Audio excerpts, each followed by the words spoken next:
Hello, Ancients. I'm Robert Sheehan, and I play Tom Natsworthy.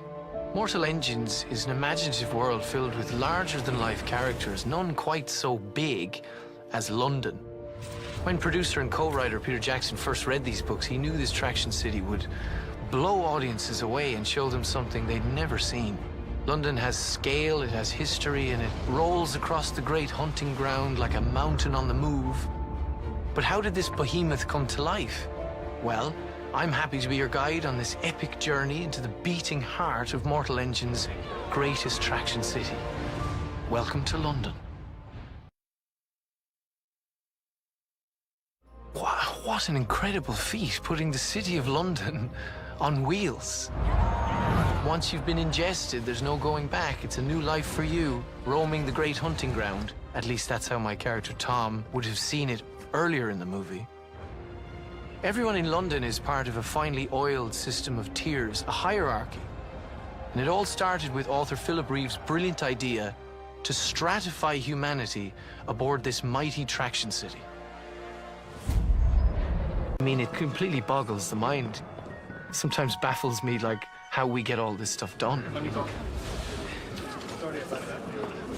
that's it. There's lots of worlds within the world that start intersecting. It becomes very compelling for that reason. So, you have this massive city, but to believe in it, everything has to make sense and feel genuine down to the tiniest detail. It's 1700 years in the future. You can't buy any of this stuff at a store, so it all has to be made.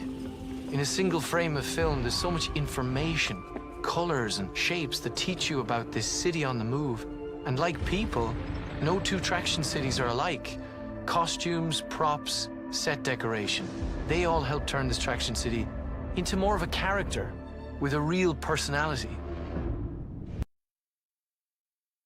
My character in Mortal Engines, Tom Natsworthy, historian apprentice, 3rd class, works for the London Museum, where you'll find everything you could ever dream of knowing about the ancients.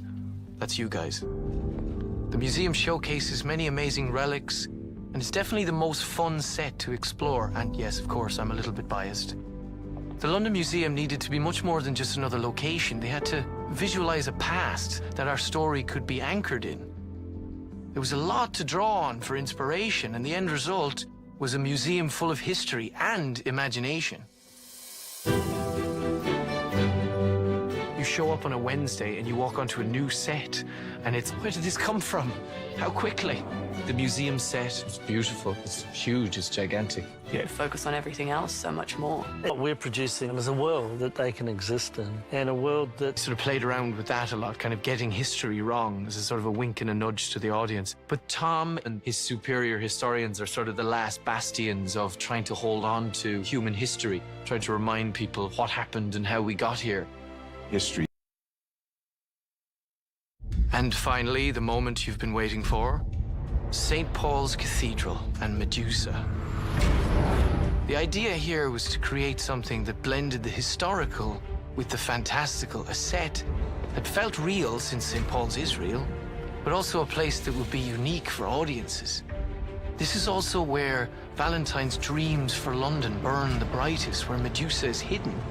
And who doesn't like visiting a movie villain's fortress?